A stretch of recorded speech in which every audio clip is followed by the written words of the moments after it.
জয়গুরু, সবাইকে জয়গুরু। বন্দে পুরুষোত্তমম। প্রথমে প্রণাম জানাই আমার জীবন দেবতা শ্রী শ্রী দয়াল ঠাকুরের রাঙা রাতুল শ্রীচরণে। তারপর প্রণাম জানাই পরমারাধ্যা জগজ্জননী শ্রী শ্রী বড়মার রাঙা রাতুল শ্রীচরণে। প্রধান আচার্যদেব শ্রী শ্রী বরদাস শ্রীচরণে আমার প্রণাম। বর্তমান সংঘাচার্যের শ্রীচরণে আমার প্রণাম। এবং যারা এই মুহূর্তে উপস্থিত আমার এই ভিডিও দেখছেন সবাইকে জানাই আনন্দিত জয়গুরু। তো আজকে আমি আলোচনা করব শ্রী শ্রী ঠাকুরের সাধন ভজনের সময়কালের কথা, তাঁরই নিজের মুখে। তো সাধন ভজন শ্রী শ্রী ঠাকুর, তিনি তো একজন কি বলবো, নামী পুরুষ, সাধক পুরুষ। তাদের জীবনের তার দিকে আলাদা করে সাধনা করতে হয় না, তারা সর্বদাই নামময় হয়ে থাকেন। তাদের জীবনটাই নামময়। শ্রী শ্রী ঠাকুর নিজ মুখেই স্বীকার করেছেন। তার মা যখন তাকে প্রথম দীক্ষা দেন, তখন বলছেন শ্রী শ্রী ঠাকুর যে, মা, এ নাম আমি তো তোর গর্ভাবস্থা থেকেই করি, এ নাম তো আমি আগে থেকেই জানি, এ নাম আর নূতন আমার কাছে কি। তার তারা নাম শ্রী শ্রী ঠাকুর এমনও বলেছেন যে, আমি কখনো কোনো সময় নাম ছাড়া থাকতে পারি না, নাম যেন আমাকে পেয়ে বসে, নাম আমি সদা সর্বদার তরে করি, যেটা আমরা সাধারণ মানুষরা ভাবতেই পারি না। আমরা হয়তো একটু কোনো সময় আসন করে বসেছি, নাম ধ্যান করব, তখনই হয়তো আমাদের মাথার মধ্যে নানা রকম চিন্তা এসে ভিড় করে। আমরা সেটুকু সময়ও বসে যে নাম করব সেটুকুও করতে পারি না।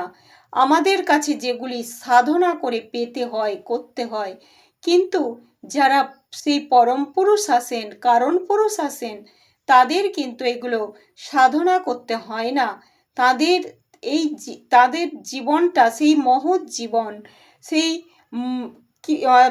তারা তো হয়েই আছেন গুরুর গুরু, পরম গুরু আমাদের কাছে।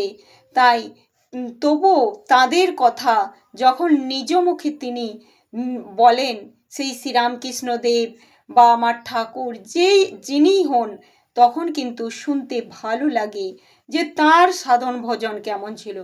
তাদের তো আর একটু আদ্র সাধন ভজনের সময়কাল নয়, সারাটা জীবনের এটা কথা। কিন্তু তবুও যেটুকু ছোট ছোট কথার মাধ্যমে, সব কথা তো আর একসাথে এক জায়গায় প্রিয় পরম বলেননি। যেখানে যেমন আলোচনা চলেছে সেই মতো তার শ্রীমুখ থেকে বেরিয়ে এসেছে। তো আজকে সেরকমই একটা জায়গায় যে অশ্বিনী বিশ্বাসদার এটা লেখনীতে পেয়েছি অমীয় বাণী বলে একটি বই থেকে, যে কথায় কথায় সাধনকালের কথা উঠল। তখন শ্রী শ্রী ঠাকুর বললেন, দেখুন, আমি কোনো কালে নির্জনে লোকালয় হতে দূরে লোকসমাজ ত্যাগ করে একাদিক্রমে সাধন ভজন করি নাই। অনন্ত তা করেছে। অনন্ত শ্রী শ্রী ঠাকুরেরই বাল্যবন্ধু ছিল এবং পরে শ্রী শ্রী ঠাকুরের মাতা তাকে দীক্ষা দেন। যাই হোক, তো করেছে লোকজনের মধ্যে, কর্ম কোলাহলের মধ্যে সাধনে বিঘ্ন জন্মায় বলে সে নির্জনে সাধন করত। আমার প্রকৃতি হলো অন্যরূপ। আমিও ওই সমস্তকে সাধন বিঘ্ন বলে মনে করতাম বটে, কিন্তু অমনি মনে হতো ওই সব ডিস্টারবেন্স তাহলে আমাকে পরাজিত করলে আমি ওদের থেকে দূরে পালিয়ে সাধন করতে যাব? তা যাব না, এর মধ্যেই সাধন চালাবো। আর তাই করতাম। এবং যেই ওই মনে হওয়া আর এত শক্তি মনে আসে যে কোনোটাতেই বিরক্ত করতে পারত না। সর্বদাই সর্বকষ্টের মধ্যেই সাধন চলছে, নাম ধ্যানাদি চলছে। লোকের সঙ্গে যে সমস্ত কথাবার্তা কাজকর্ম করা যায়, তার একটা স্মৃতি এসে সাধনে বিঘ্ন ঘটাতে পারে দেখে যেই সে কাজ বা কথা শেষ হওয়া, অমনি মনে করা যেত এখানেই এর শেষ, কোনো স্মৃতি যেন মনে না থাকে। সত্য সত্যই তাই হতো, মনে একটুও স্মৃতি থাকতো না। অনেক কষ্ট অনেক করে কেউ মনে করে দিলে বহু চেষ্টায় তবে কোনো স্মৃতি উদ্দীপিত হতো, নইলে আপনা আপনি কোনো স্মৃতি এসে বিরক্ত করবার জো ছিল না। ডাক্তারি করতাম, রোগী দেখতে যাচ্ছি, পথে চলেছি, নাম ও ধ্যান সহ পড়াশোনা মানে দেখাশোনা, নাম ও ধ্যান সহ দেখাশোনা অনুভূতি হতে হতে যাচ্ছি। রোগীর বুকে স্টেথোস্কোপ লাগিয়ে শুনছি, হার্ট বা লাংসের সাউন্ড পাই না, পাই যেন নাম হচ্ছে।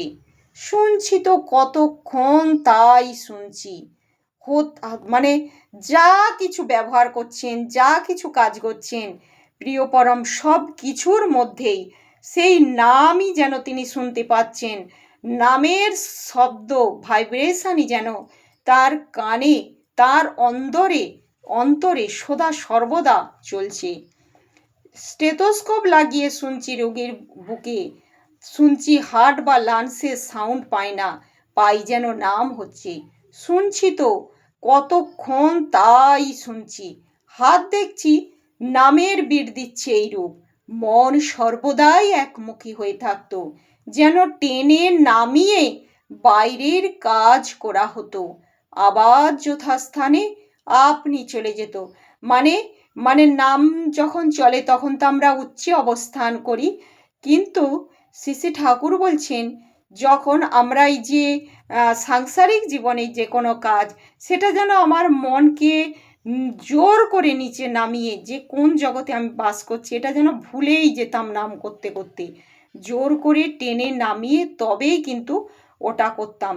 একজন হয়তো আমাকে জোর করে রুগী এসে বলল যে বাবু আমার ওষুধরা দেন, আপনি ওষুধ দেন। তখন আমি বললাম হ্যাঁ হ্যাঁ ওষুধ দিতে হবে, মানে ভুলেই গেছি যে রোগীকে ওষুধ দিতে হবে, যেন কোন জগতে, সেই নামের জগতে বারবার ফিরে গিয়েছি। শ্রী শ্রী ঠাকুর বললেন আর যেই মনে হওয়া যে ওষুধ দিতে হবে, রোগী নিজে মনে করিয়ে দিচ্ছে, অমনি ভেসে উঠত সেই ওষুধের নাম। কে যেন মানে শ্রী শ্রী ঠাকুর বলছেন এই নামের মাধ্যমেই সেই ওষুধের নাম, প্রেসক্রিপশান সবই যেন মনে পড়ে যেত। আমাকে ভেবে চিনতে কিছুই করতে হতো না, আপনি ভেসে উঠত। বোধহয় মানুষের মস্তিষ্কে অভ্যাসের ঝুঁকি অমন্তর করে থাকে। মনে হয় রোগের লক্ষণগুলি আমার অভ্যস্ত সেই প্র্যাকটিসের ঝুঁকি অমন্তর অমনি ওই মানে অভ্যাসের মধ্যে ভেতর অমনি করে তুলতেও, অমনি করে সেই ওষুধ দেওয়া রোগী সারা এইরূপ হতো। আবার কখনো কখনো ভুলে ওষুধ হয়তো বেশি দেয়া হয়ে যেত, হয়তো যার একটা ওষুধ 5 গ্রেন বা 1 ডোজ দেওয়া দরকার তাকে হয়তো 10 গ্রেন বা 2 ডোজ দিয়ে ফেলা হতো।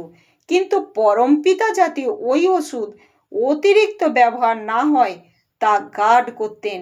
এমন ঘটনা সে অতিরিক্তটা তার খাওয়াই হতো না, হয় ছেলেরা ফেলে দিলে, না হয় পড়ে গেল বা আর কিছু হলো, যেটুকু দরকার ঠিক সেইটুকুই রোগীর খাওয়া হতো। পরমপিতার এরূপ দয়ায় মোহিত হয়ে যেতাম। এসব হিসাবে ঠাওর পেলেও ধরা কঠিন। আসলে নামের জন্যে প্রিয় পরম নাম করছেন, ভুল ওষুধ দিলে কি হবে, ওই নামের জন্যই সেই রোগীর কোনো ক্ষতি হতো না।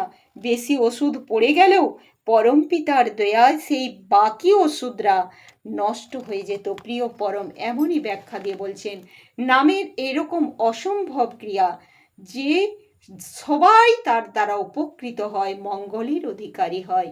এই হলো প্রিয় পরমের সাধন ভজনের কিছু কথা মাত্র, কারণ তারা সাধক পুরুষ, তাদের সাধন ভজনের কথা আলোচনার স্পর্ধা আমার নেই। জয় গুরু, সবাইকে জয় গুরু।